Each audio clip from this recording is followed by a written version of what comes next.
¿Cómo están? Bienvenidas, bienvenidos a este ciclo de conversatorios por más niñas en STEM, un programa desarrollado por Escondida BHP y Comunidad Mujer con Antofagasta Televisión como media partner. Nuestras invitadas son jóvenes mujeres que están desarrollando sus estudios y carreras profesionales en el ámbito de la ciencia, tecnología, ingeniería y matemática, lo que usualmente se conoce como STEM por sus siglas en inglés. Durante 4 episodios estaremos conversando con destacadas especialistas en programación, geología, astronomía y robótica. Sus historias y trayectorias son impresionantes. Siendo niñas y adolescentes soñaron en estar en profesiones y trabajos en que las mujeres están subrepresentadas. Sus trayectorias están llenas de historias fascinantes, logros y éxitos, pero también les ha tocado experimentar discriminaciones y estereotipos de género. Nos inspiran y son fuente de inspiración de niñas y adolescentes que se ven reflejadas en ellas. ¿Te imaginas hablar frente a cientos de representantes del mundo en el gran salón de la Asamblea de las Naciones Unidas en Nueva York o ser la programadora más joven que aporta la elaboración de la primera política de inteligencia artificial de Chile? Estos son solo algunos de los logros de nuestra invitada del día de hoy. En este capítulo conoceremos a Valentina Muñoz Rabanal, también conocida como Chica Rosadita en redes sociales. Valentina tiene 20 años y es programadora y defensora de los derechos digitales. Además, es campeona nacional y mundial del concurso internacional de robótica FIRST Lego League, defensora de los Objetivos de Desarrollo Sostenible para las Naciones Unidas y cofundadora de la Asociación Latinoamericana de Mujeres Jóvenes para las Ideas, organización que colaboró además en iniciativas ministeriales que promueven los espacios de protagonismo para que niñas y jóvenes entreguen justamente su visión en la construcción de la política de igualdad de género en ciencia. También ha sido reconocida por Ashoka como una de las 7 jóvenes más influyentes de Chile, como influencer inspiradora por la Fundación Inspiring Girls Chile y distinguida con el premio Exceptional Woman of Excellence por el Women Economic Forum. Tremendo currículum, Valentina. Muchas gracias por acompañarnos hoy día en esta conversación. Muchas gracias por la invitación. Quisiéramos partir un poquito desde atrás, ¿no? Es evidente los logros que has alcanzado, el desarrollo en este ámbito profesional, ¿no? Pero quisiéramos conocer un poquito qué hay detrás de ese camino recorrido, porque eres bastante joven, con 20 años, y tener este currículum, la verdad es que a mí me ha sorprendido mucho, imagino que a quienes nos ven también. Entonces, ¿cómo parte? No es todavía, yo creo, fácil para algunos ver a una programadora tan joven, con tanto talento también, líder en muchos aspectos. Es decir, ¿cómo partió esa motivación para que hoy día seas quien estamos entrevistando justamente en este espacio?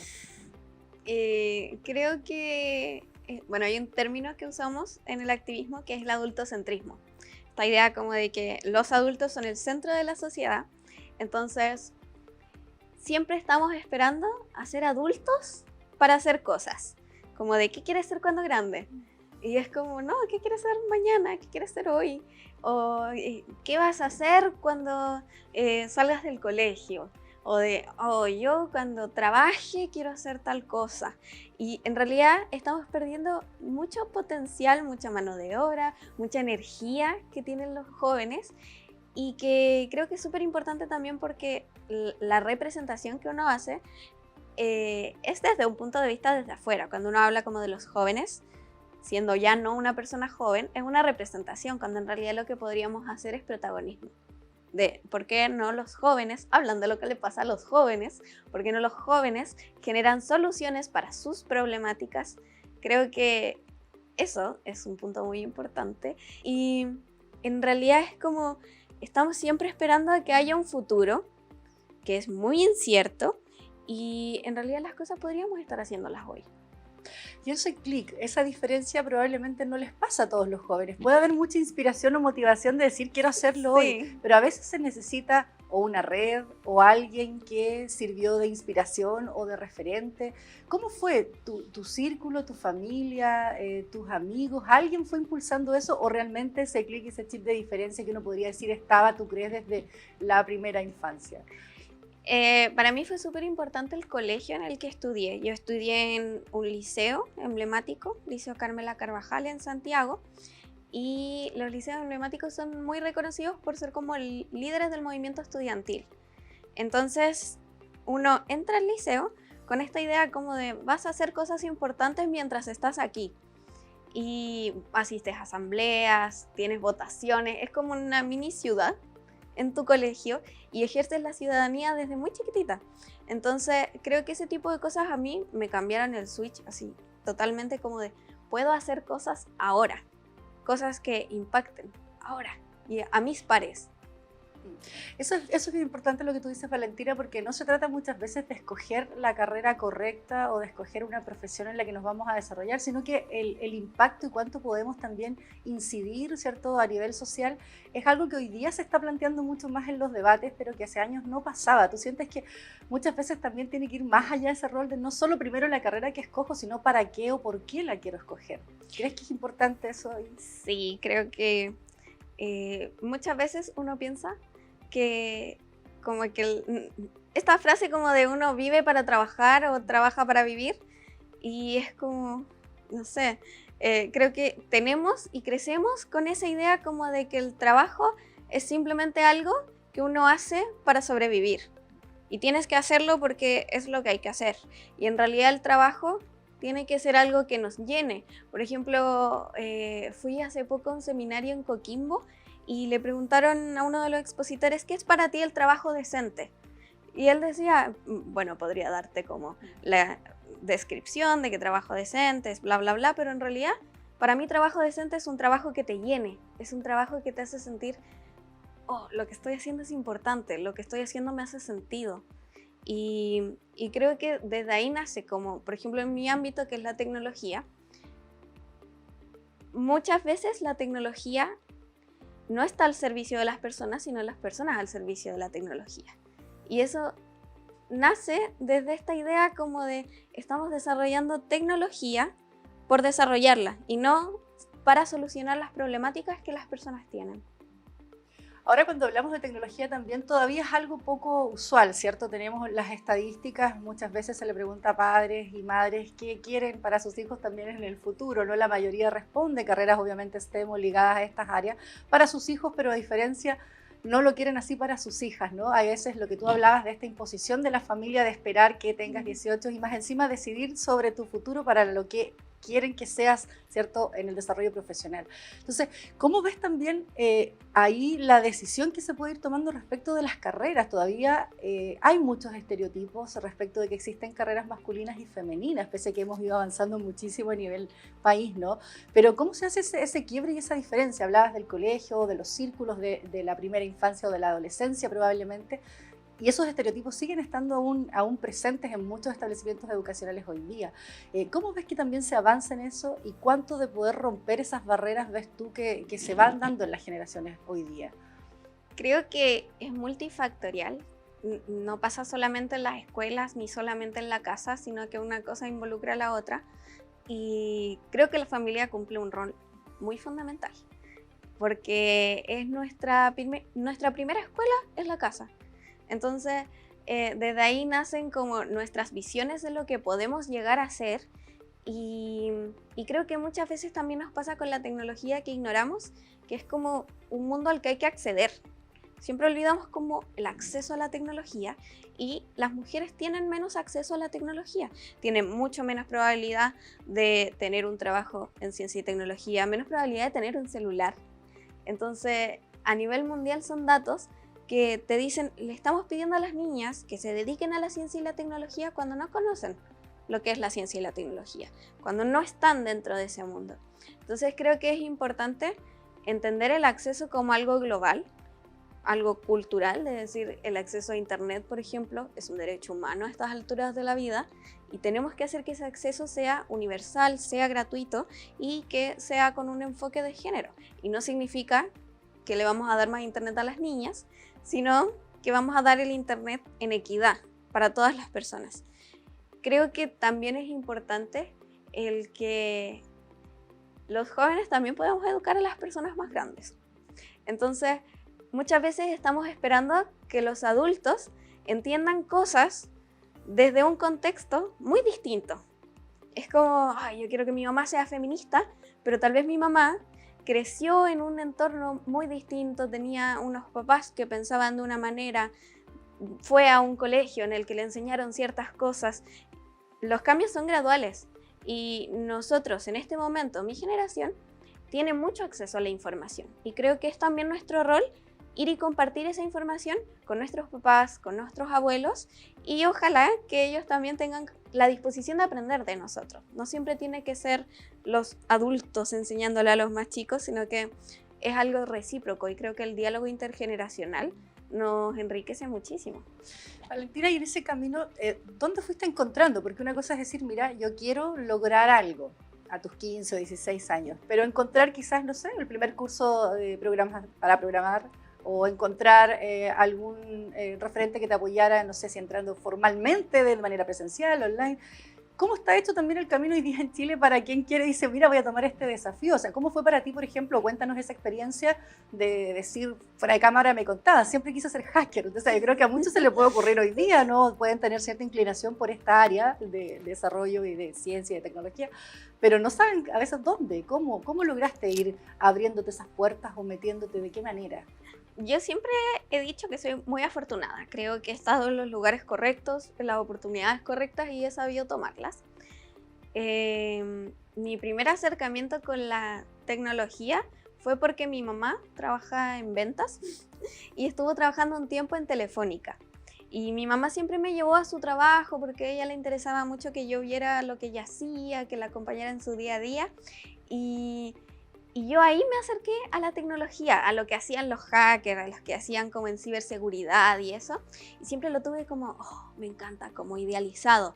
Pero también tenía mucho esta idea como de, cuando salga del colegio, voy a hacer esto. El hacker, dices tú, no, la hacker también, ¿no? Sí, y son cosas que uno sigue teniendo muy interiorizado.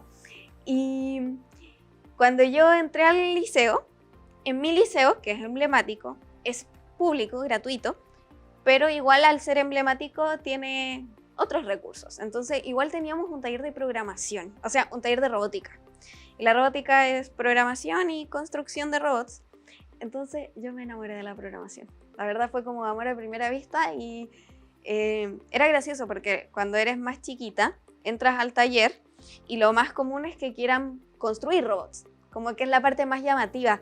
Y yo fue como, ¡oh! Quiero programar, como, no sé, me encantó esa idea de que puedes aprender un nuevo idioma y entablar una conversación con una máquina.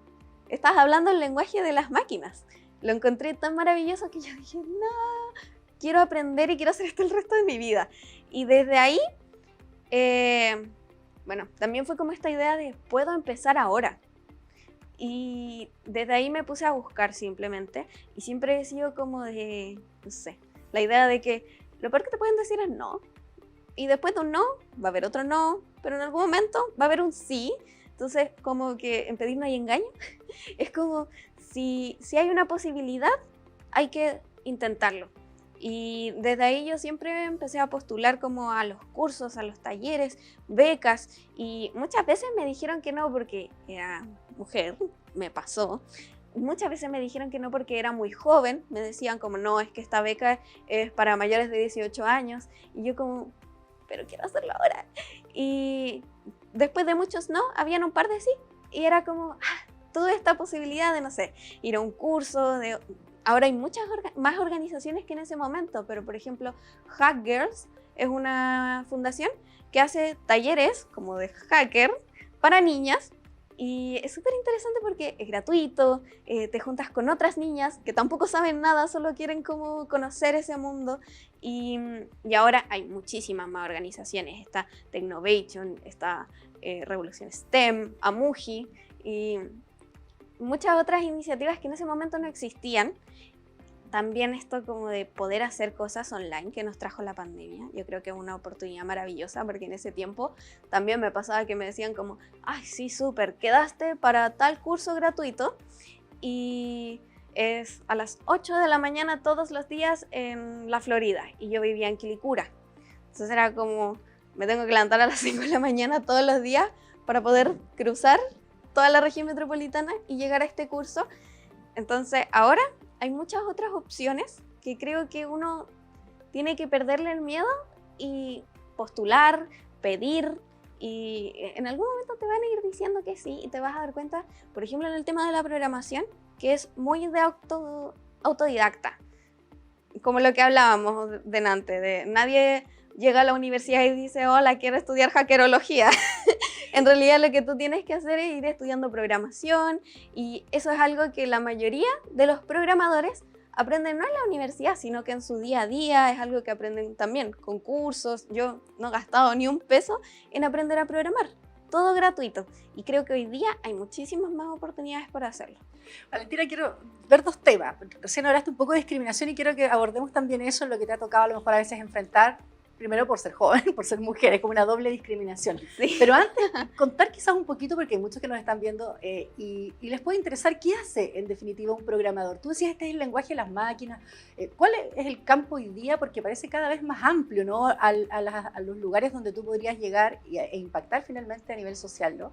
O de desarrollo humano. Entonces, ¿qué hace un programador? Si alguien está pensando hoy día, buscando a lo mejor decisiones de futuro también, ¿qué es lo que hace? ¿Y qué consejo, no sé si consejo, a lo mejor experiencia propia le podrías dar a alguien hoy día que está pensando en una carrera que es compleja, que probablemente se imaginan, sí, hay mucho de matemáticas, si puedo o no puedo? ¿Qué hace un programador y qué involucra también ese conocimiento? Primero que todo, yo creo que no es compleja. Muchas veces uno piensa como de que es complejo, de que debe tener mucha matemática, y no es tan así. Por ejemplo, programar es algo tan básico como hacer una ensalada, seguir una receta. A ti te dicen, ya, échale limón.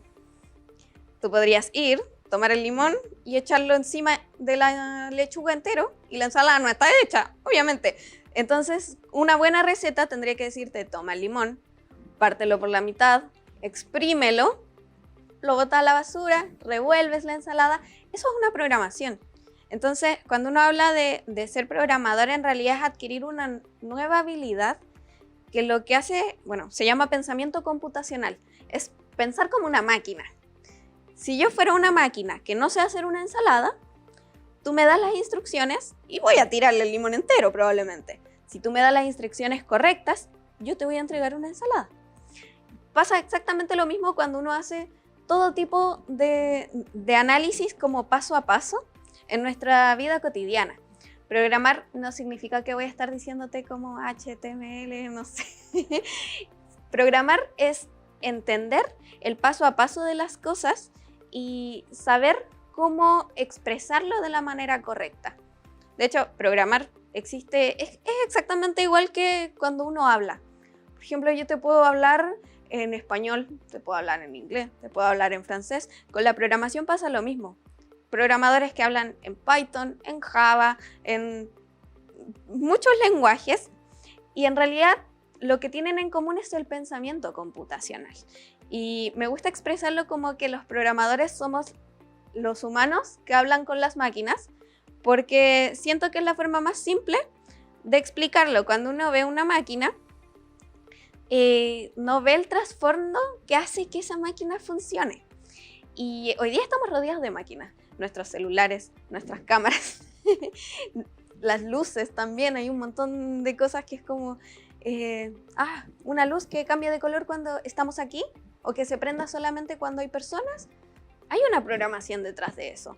Entonces, estamos tan rodeados de tecnología que uno puede ver programadores en todas partes, y lo que encuentro interesante de la programación es que como que no hay límites, como puedes realmente hacer muchas cosas. Hay gente que me dice, como niños que aman los videojuegos y cosas así como más emocionantes, que yo les puedo decir como, ¿y si hacemos un sistema lineal? ¡Qué fome! Si hacemos un videojuego, y es como ¡ah! La programación es tan amplia como eso, como puedes ir desde hacer un videojuego a hacer un robot, a muchas cosas. Y creo que también es importante entender que la programación es una habilidad que se va a requerir muchísimo en la vida cotidiana, y no significa que vas a ser programador. Como que ahí me gusta hacer una diferencia, porque, por ejemplo, sabes escribir, ¿cierto? Pero no eres escritora. Con la programación pasa lo mismo. Uno puede saber programar y no ser programador. Uno puede saber programar y eso va a enriquecerte si eres profesor, si eres médico, si eres... Es una habilidad más. Así como uno aprende a leer y a escribir, uno debería aprender a programar también. Y de aquí al 2050, el 75% de los trabajos van a requerir conocimiento científico-tecnológico. Eso es un cambio brutal, Valentina. Es muchísimo. Entonces, es tan simple como pensar que en este momento la mayoría de esos puestos no existen, punto uno, todavía, y que hay un montón de déficit de profesionales que tengan ese tipo de currículum. Por lo mismo, porque pensamos que son cosas de los programadores se van a encargar. Y en realidad no, porque vivimos una transición tecnológica tan acelerada que en este momento estamos todos lidiando con la tecnología. Es como parte de nuestro día a día. ¿Y qué te hace un programador entonces? Tú decías no solo saber programar, sino que un programador, ¿quién es? Que en definitiva vas creando productos nuevos, vas generando impactos a nivel de tecnología, de conocimiento, de innovación. Un programador desarrolla soluciones tecnológicas,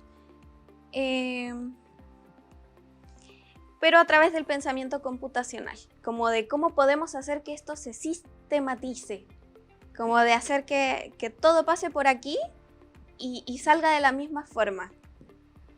Ahora, en ese camino, volviendo también un poco a la pregunta que quería plantearte, en este camino, ¿cuántas programadoras o gente que quería aprender programación, mujeres y jóvenes fuiste encontrando en el camino? En Chile, en tus pasos también por otros lugares. ¿Cómo fuiste encontrando en esa red también a otros que quizás tenían la misma motivación que tú, a otras? Bueno, mi liceo es un liceo de niñas. Entonces, mi grupo de robótica éramos solo nosotras y desde ahí yo siempre supe que no estaba sola, como que siento que a través de la brecha que existe en la ciencia y la tecnología siempre te venden como esa idea de que eres la única que está interesada en esto, de que en realidad es que no hay muchas mujeres que lo hagan y no es cierto. Hay muchas mujeres estudiando ciencia y tecnología, hay muchas niñas aprendiendo a programar en este momento en Chile. Entonces creo que es importante tener esa red de saber que no eres la única, de saber que no sabes, como de, no sé nada, pero quiero aprender, y uno muchas veces se entrampa en esas cosas, como de, ay, es que en realidad no sé, entonces ¿cómo me voy a meter a un taller? Y es como, para eso son, para aprender, y creo que hoy día también existen muchas más redes en las que las niñas pueden encontrar pares que están haciendo las mismas cosas, como Amuji, como otras redes que son de niñas, otras redes que son de profesoras que están enseñando a grupos específicos. Creo que lo más importante es tener esa red, buscarla, porque es mucho más difícil hacerlo cuando estás sola y pensando que eres la única y tienes dudas y no sabes a quién preguntarle. Creo que la red siempre es algo fundamental. Cuéntanos un poquito de esa asociatividad que de alguna manera hay, ¿no? Fuiste cofundadora, presidenta en su minuto, ¿cierto? De esta red. ¿Cómo mides también ese impacto? Lo que tú decías es muy importante. Muchas veces el actuar en red facilita un poco el camino de irse sola abriendo puertas, ¿no? Es mucho más fácil, quizás para las nuevas generaciones también hoy día, encontrar más espacios donde hacerlo. Entonces, ¿cómo miden también el impacto? ¿Cómo se llega a esa organización? Cuéntanos un poquito de atrás también y lo que hoy día están realizando. Bueno, Amuji, la Asociación de Mujeres Jóvenes por las Ideas, lo que hace Amuji es potenciar, promover y retener el talento científico-tecnológico de las niñas durante su etapa escolar. Lo que nosotras visionamos es que tanto las niñas como los niños nacen con las mismas capacidades y en el camino hay ciertas trabas que van haciendo que las niñas se convenzan a sí mismas de que son malas para la matemática, de que ellas no pueden seguir una carrera técnica, hay un montón de otras trabas que van haciendo que el talento con el que nacen las niñas se vaya truncando y que su visión de futuro cambie y se restrinja. Nosotras decimos que niñas con ideas se convierten en mujeres con visión, entonces nuestro foco son las niñas. Amuji trabaja con una metodología que es de niñas para niñas. Por lo mismo yo ya no soy la presidenta, porque ahora soy adulta, y yo siempre dije, cuando yo sea adulta voy a dejar el cargo porque esto es de niñas para niñas. Y va a llegar otra niña que tiene que tomar el micrófono, tiene que tomar la bandera y va a brillar ella, y después va a venir otra y así. Y la idea es que eso se mantenga, un espacio seguro para ellas. Por lo mismo que tú decías, es como no solo eres mujer, sino que también eres joven. Y es una doble discriminación contra la que tú tienes que hacerte camino en el mundo de la ciencia y la tecnología. En Amuji, bueno, lo creamos con 2 amigas en el 2019 y justo en 2019, antes de la pandemia, alcanzamos a hacer 2 cursos de programación gratuita y 45 niñas recibieron educación respecto a programación, pensamiento computacional y en el lenguaje Java, que ahora ya no, ya pasó de moda, sí, hay que hacer otra versión en Python, pero en ese momento era actual y fue genial porque muchas veces te dicen en algunos talleres como, solo necesitas las ganas. Y es mentira, es como no necesito las ganas, necesito internet, necesito un computador y no cualquier computador para programar. Entonces lo que nosotras hicimos fue una alianza con en ese momento el Hub de Providencia y el Hub ofrecía el espacio, ofrecía los computadores, ofrecía el internet. Las niñas de verdad llegaban con las ganas, se sentaban, aprendían a programar. Fue maravilloso y de ahí, que fue nuestra primera como gran actividad, salieron niñas que, no sé, hasta el día de hoy me escriben y me dicen como, oh, tomé en 2019 un taller que tú hiciste y ahora estoy estudiando programación en la universidad. Y yo como, oh, qué loco. Y nosotras también hacemos como esas encuestas, como de percepción, de antes de entrar a una actividad, ¿verías una carrera tecnológica como en tu futuro? Y después de la actividad, como te gustaría ser programadora tal vez, y las percepciones van cambiando. Y es interesante el ver cómo muchas de las niñas que iban a los talleres de Amuji ahora son voluntarias y ellas ofrecen los talleres.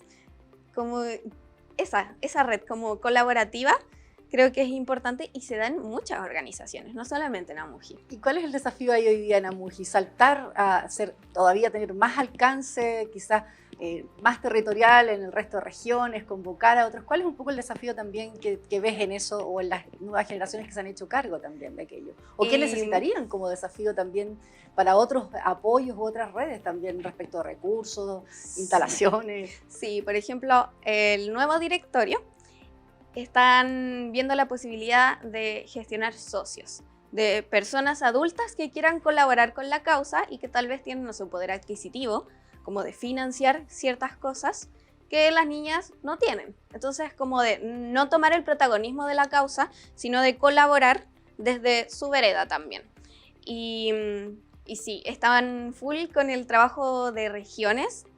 Ya hay como 100 personas postulando al voluntariado y la idea es esa, es poder llegar a todas las regiones y armar grupos por región también, cosa de que se vuelva a los eventos presenciales, porque hay un montón de personas que no tienen acceso a internet, que no tienen acceso a un computador y que están quedando fuera de esta transición tecnológica y al final es a esas personas a las que tenemos que llegar. También están a full con retomar las colaboraciones que mencionabas con los ministerios. Queremos que eso se instaure como algo lógico dentro del proceso. Todas las políticas públicas que involucren a niños, niñas y adolescentes deberían tomar en cuenta las voces y las opiniones de niños, niñas y adolescentes. Entonces queremos hacer que en ese camino esté instaurada la necesidad de que se genere una consulta pública para niños, niñas y adolescentes, siempre. Hablemos un poquito de eso, ya del activismo y de cómo se incide, ¿no? Decías, es importante, hablábamos al principio de tu presentación, de cómo incides en una política, es decir, es muy importante hoy día esas voces y cómo llegas, cuéntanos un poquito también a ser parte de ese referente, quizás podríamos dar el paso también por lo que te tocó hacer en Naciones Unidas, ¿no? ¿Qué fue para ti ese momento? ¿Con qué discurso un poco fuiste allá? ¿Y cuál también es el impacto de eso para poder tener una voz nacional en el fondo y poder terminar incidiendo en una política pública? Es una pregunta muy importante. Bueno, lo de la política, primero, fue algo que nació muy natural. Ya llevábamos un año trabajando con el voluntariado de Amuji. Yo llevaba como 6 años en el mundo de la programación y Y para mí ya era demasiado interesante la inteligencia artificial y yo decía, obvio que si van a hacer una política con una consulta pública, ciudadana, en que le preguntaron a todos los ciudadanos, vengan, dennos su opinión. Y yo decía, hola, quiero dar mi opinión. Ah, no, tú no. Tienes que tener más de 18. Y era como... Y la inteligencia artificial es una de las tecnologías más sesgadas en términos de adultocentrismo. Yo creo que... no sé, a la gente que nos vea después en la casa, le debe pasar que un niño agarra el celular y busca algo en Google y Google no le reconoce bien la voz.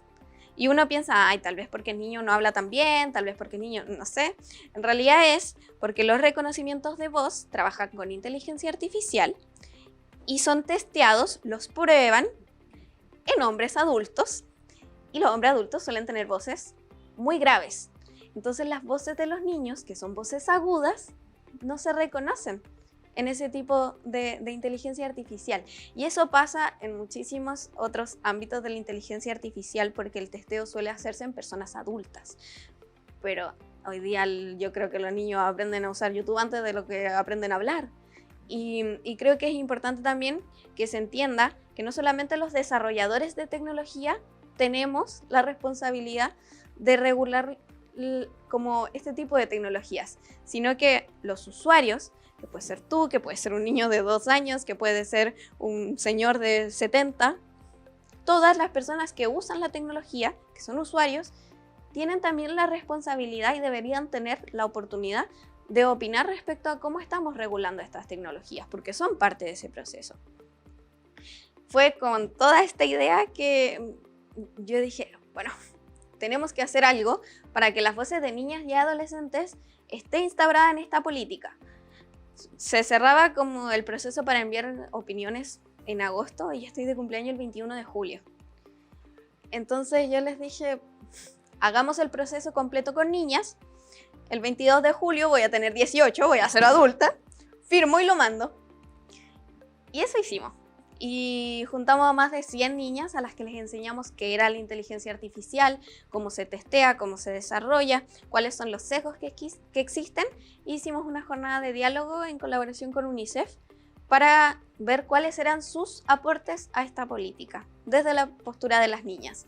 Y eso lo hicimos en un documento, todo niñas, y después yo, 18 años y un día.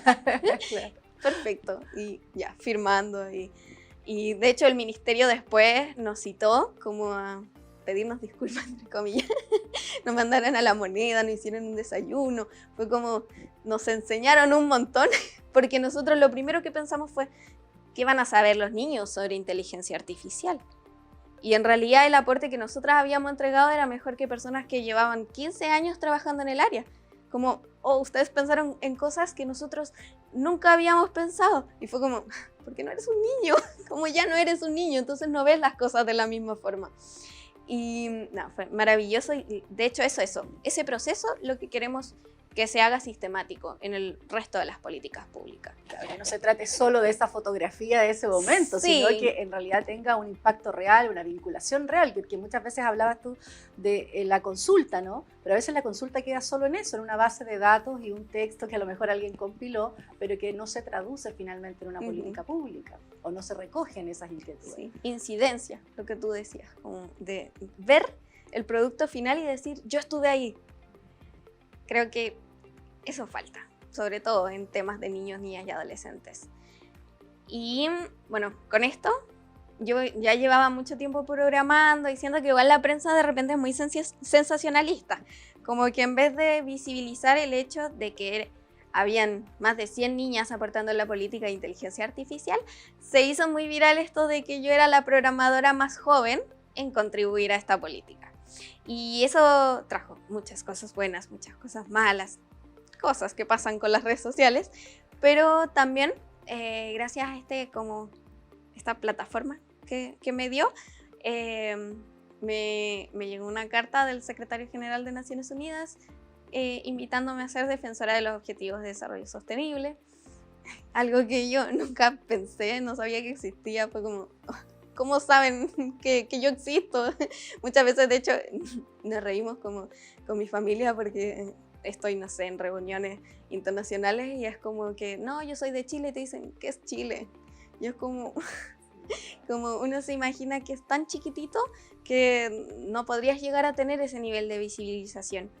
Y yo siempre soñé con ir a la ONU, como a dar un discurso. Pensé que era muy imposible y cuando lo hice fue maravilloso. Pensé que me iba a poner a llorar porque además, como para que lo visionen, es como el Movistar Arena. Es redondo, es alto y tú puedes hablar muy bajito, pero el volumen como que hace eco en la sala y ves todos los países con sus banderitas, con sus nombres, a la gente directo. Y bueno, es como una especie de reunión muy oficial, entonces suele ser muy, muy serio, muy formal, y a mí me aplaudieron y fue como, "Oh, la asamblea no hace eso", y fue un orgullo como de decir, "Oh, qué maravilla". En ese momento yo dije, me voy a poner a llorar. Y también fue como muy bonito porque fue un discurso que preparé durante harto tiempo y que quise dar en español. Como, en las Naciones Unidas siempre está muy instaurado el inglés.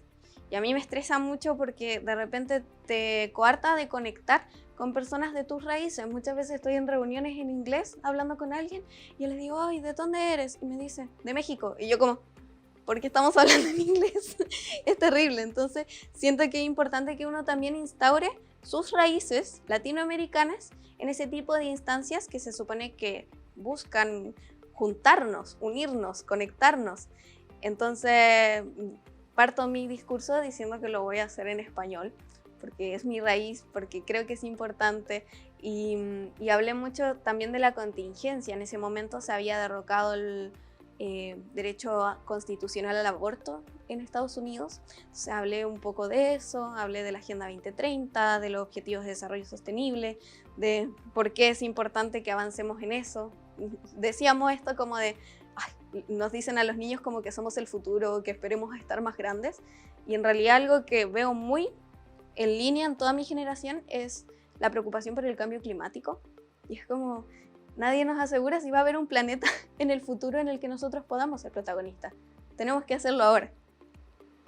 Y eso fue entonces para ti el momento que te ha marcado más, Valentina. Me imagino que ese discurso que tú dices es impresionante. Yo te escucho y la verdad que te iba a preguntar qué fue lo que dijiste. Claro que una cosa es estar para ahí, pero ¿cuál fue ese mensaje? Entonces sientes que además hubo ahí un cambio, una inflexión, te han seguido consultando referentes, porque es difícil, yo creo que no solo en Chile, sino que en el mundo, escuchar las voces de los niños, de las niñas, de los adolescentes. No es algo que pase, la política pública la siguen decidiendo en general, ¿cierto? Los mayores de 18 años, Sí. En este caso en Chile, ¿no? En Chile ha sido más fuerte. Me pasa que yo salgo de Chile y todo el mundo me tira flores como de, ay, qué rico que estés acá, qué bacán lo que tú haces, me encantó tu discurso. Y como que vuelvo a Chile y en Chile la recepción suele ser muy distinta. Como, no sé, en Twitter decían, ay, que mi pelo, que cómo fue con ese pelo a la ONU, como pelo de payaso. Y yo como, ¿qué importa mi pelo? Como, lo importante es lo que fui a decir. Lo importante es cómo la gente se lo tomó, lo importante es qué se hizo después. Entonces, siento que está mucho esta postura de que los jóvenes, como tú decías, y estamos para la foto. Entonces, en Chile, muchas personas como que me interpelaban en el punto de vista como decir que ¿quién me había elegido para representar a la juventud chilena? Como que esa era la pregunta más global. Y yo les decía, en realidad no estoy representando a la juventud chilena, pero me llamó mucho la atención que seguimos en este círculo como vicioso de pensar que los jóvenes solamente pueden representar a los jóvenes. Entonces no estamos visionando a los jóvenes en posiciones de poder y de toma de decisiones como lo que son ciudadanos, son personas con poder de decisión, personas con opiniones, personas levantando causas a nivel nacional e internacional. Es como, es que tenemos un joven porque es el más joven, tenemos un joven porque hay que tener juventud, tenemos un joven porque vamos a hablar del futuro, y es como, no, los jóvenes también podemos estar para representarte a ti, para representar a mis abuelos, para representar a mis perros, como los jóvenes deberíamos estar al mismo nivel en la conversación, y creo que eso nos va a enriquecer el diálogo intergeneracional, es decir, tú sabes cosas que yo no sé y vives cosas que yo no he vivido y ves las cosas de una forma, no significa que tú vas a estar en la mesa de los adultos hablando cosas y yo en la mesa de los niños hablando otras cosas, sino que tenemos que sentarnos en la misma mesa y decir cómo lo que tú has vivido puede contribuirme a mí y cómo lo que yo veo del mundo a ti también te puede contribuir. ¿Y sientes espacio para eso en esa construcción de política pública hoy día? Es decir, hay cuestiones que ya hayas puesto quizás con tu grupo, no me refiero solo tú, sino que ya estén y que se traduzcan de manera concreta en esa política pública. La política de inteligencia artificial, después de la consulta interna que hicimos nosotras, tiene un enfoque de protección de derechos de niños, niñas y adolescentes, que era algo que no tenía el borrador previo a la consulta. Y ahora, hace poco, no hace tan poco, en 2021 se hizo la consulta para niñas, en apoyo del ministerio esta vez, respecto a la construcción de política de igualdad de género en ciencia, tecnología, conocimiento e innovación. Y si tú descargas la política, puedes leer dentro de eso la Declaración de Jóvenes Científicas. Es parte de la política. Entonces, ese tipo de cosas yo creo que marcan un precedente, pero creo que no tiene que ser como un ¡ay, qué lindo lo que pasó! Sino que lo que decíamos, sistematizarlo, de que en la próxima consulta que se haga haya un espacio para juventud.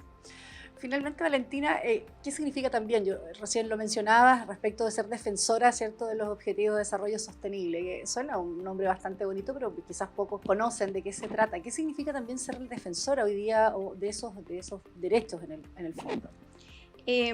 Bueno, los Objetivos de Desarrollo Sostenible son 17 objetivos que componen la Agenda 2030 y que fue firmada por los 193 países de las Naciones Unidas, incluyendo a Chile. Chile fue un agente negociador activo en la construcción de la Agenda 2030, lo ratificó, firmó, es algo que ya se aprobó, entonces Chile dice, vamos para allá junto con todos estos otros países. La Agenda 2030 habla, bueno, se inicia esta agenda en el 2015. Son 15 años, de 2015 a 2030, 2030, 15 años en que el mundo dice a dónde queremos llegar y cómo lo vamos a hacer. Y se acordó estos 17 objetivos que son fin al hambre, fin a la pobreza, educación de calidad, igualdad de género, 17 objetivos que se acuerdan entre estos 193 países, que me impacta el nivel como de, no sé, aquí somos 7 personas, yo creo que si nos pusiéramos de acuerdo en ya, ¿para dónde va a ir el mundo de aquí al 2030? Estaríamos años poniéndonos de acuerdo 7 personas. Pensar en 193 países es como, ¿cómo lo lograron? Entonces, primero es una agenda que no es de la ONU, es una agenda de Chile, es una agenda de los países, es una agenda de nosotros, del territorio, hacia dónde queremos ir de aquí al 2030. Llevamos casi la mitad de esos años para que se cumpla esa agenda y invito a que la gente lo lea, Agenda 2030, leer cuáles son los ODS, Objetivos de Desarrollo Sostenible, y también a darse cuenta de que muchas de las cosas que hacemos en nuestro día a día van en línea también con esa agenda, que no necesariamente es una agenda que puede usar el gobierno o las empresas, sino que es algo que podemos incorporar en nuestro día a día. Eso es más o menos lo que yo hago en mi rol de defensora, de explicar que es promover, qué es decirles, es esto, se va a aplicar en cierto tiempo, resuelvo muchas dudas y bueno, los defensores somos varias personas y con cargos impresionantes algunos, como el presidente de Microsoft, hay una princesa Mia Mottley, o primeros ministros, personas que es como wow, y cada uno en su territorio tiene este rol de promover la agenda y concientizar a su territorio respecto a cuál es el trabajo que se está dando a nivel mundial en torno a eso. Y por mi parte, yo promuevo principalmente la concientización en torno a brecha de género y a los derechos digitales, el cómo hacemos que estos 17 objetivos vayan en línea con la transición digital que estamos viviendo y cómo hacemos que nuestros derechos humanos se vean protegidos en este nuevo espacio digital. Que ahí todavía hay una conversación muy precaria, dicen algunos, que falta todavía muchísimo respecto a derechos digitales también. Muchísimo. Valentina, por último, quisiera solo preguntarte un poco cuál es el desafío próximo, futuro que tienes en lo profesional, cuáles son tus sueños en lo personal, tal vez hoy día que uno ve, has logrado muchísimas cosas, ¿no? Que generan, me imagino, satisfacción no solo en lo personal, sino el impacto del que hablábamos en el territorio, a nivel social, a nivel de círculos, de quienes se mueven también en el área de desarrollo científico y tecnológico. Entonces, ¿con qué sueños hoy día, Valentina? ¿Qué buscas? ¿Qué desafíos tienes en lo próximo también?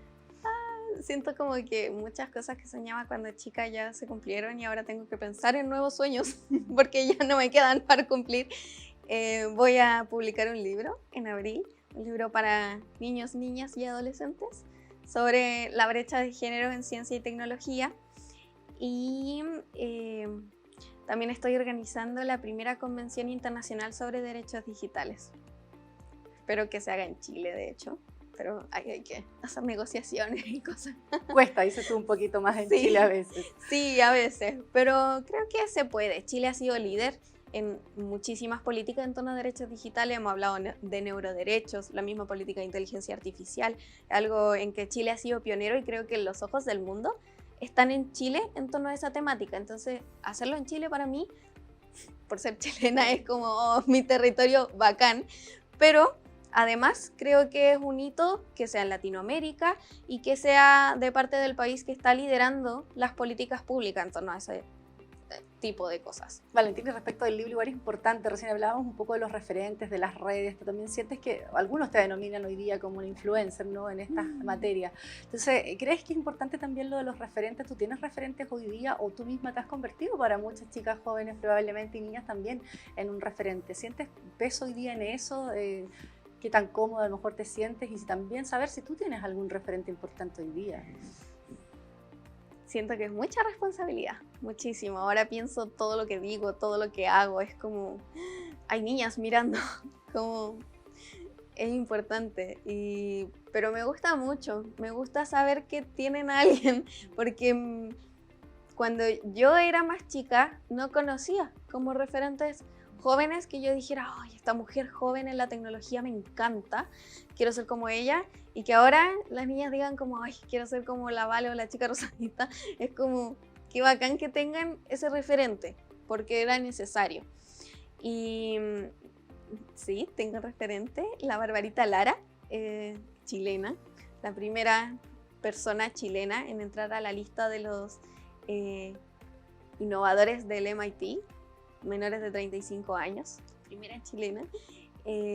Bueno, ella es programadora, la admiro mucho y de hecho la conozco, hace poco estuve en un panel con ella, son cosas como que yo sí, no puedo creer que estoy en un panel al lado tuyo, ¡qué emoción! Y creo que es importante eso, como también el no idealizar, como idolatrar a alguien, ponerlo en un pedestal, sino que así como tú me ves, 1,5 metros, con pelo de payaso, como podrías toparte conmigo, no sé, en la calle, conversar. Y yo me pasó como conocí a Barbarita Lara, le pregunto cosas como de, ¿sabes qué? Tengo una duda existencial y conversamos, ahora voy a paneles al lado de ella. Entonces creo que es importante el tener referentes, pero que sean una guía, un ejemplo, pero no eso de influencer a mí, no sé si soy influencer, prefiero decir que soy activista, porque lo que hago creo que tiene un sentido, una causa detrás. Y creo que eso es importante, porque el influencer es muy esta figura como muy banal. Como de fírmame un autógrafo, como no, como hazme una pregunta a mí. Como eso, me gusta que ahora hay muchas referentes y creo que también la tecnología nos hace visibilizar también que hay muchas mujeres, como que es tan fácil como que yo vaya, le saque una foto a una niña y diga, conózcanla, y lo subo a Twitter y se hace viral y ahora es así de rápido.